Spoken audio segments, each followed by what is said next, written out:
If I could go back to my first pregnancy and tell myself one thing I would do differently when it comes to working out, trying to stay fit in pregnancy, it would be this.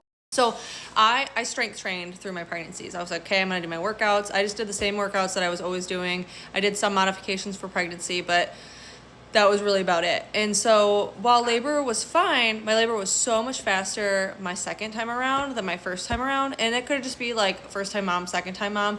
But also I did something completely different my second pregnancy than I did my first pregnancy. And that was, I kept the strength training in, which is very important, but a lot of moms make the mistake of just strength training through pregnancy, like lifting weights, dumbbells, which is great, amazing, please do that. But they leave out mobility and flow and flexibility. Let me get that.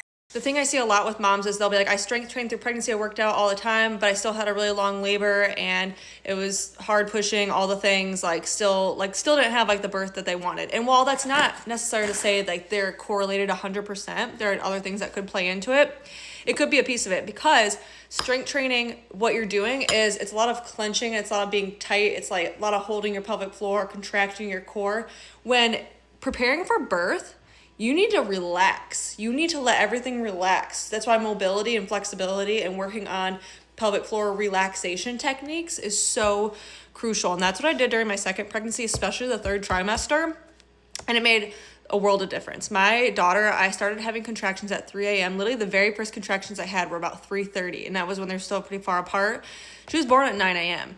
and I was only at the hospital for an hour. We got there and then she was born, and that labor was so fast that I never once did I feel like I was stalling out. It just progressed because I felt like I really knew how to relax my pelvic floor.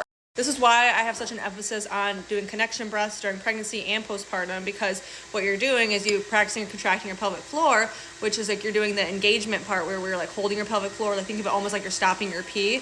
But the really important part that people leave out during pregnancy is the relaxing part, the letting go. We need to like let our bodies go, because that baby's moving down the birth canal. We really need to be able to relax, to let baby keep moving through the uterus, push our baby down through the pelvic floor and out. Because if you've not done a medicated childbirth and felt everything going on, the biggest thing that will hold you back is clenching too much, tensing up, the fear tension cycle. Like if you just feel the fear you have of holding and like holding tight because like you feel those contractions coming on, it's going to stall out labor. And you need to be able to relax, sit in the contractions, sit in the waves. And that's how you prepare for that when you practice relaxing, flexibility, mobility, pelvic floor relaxation techniques through pregnancy.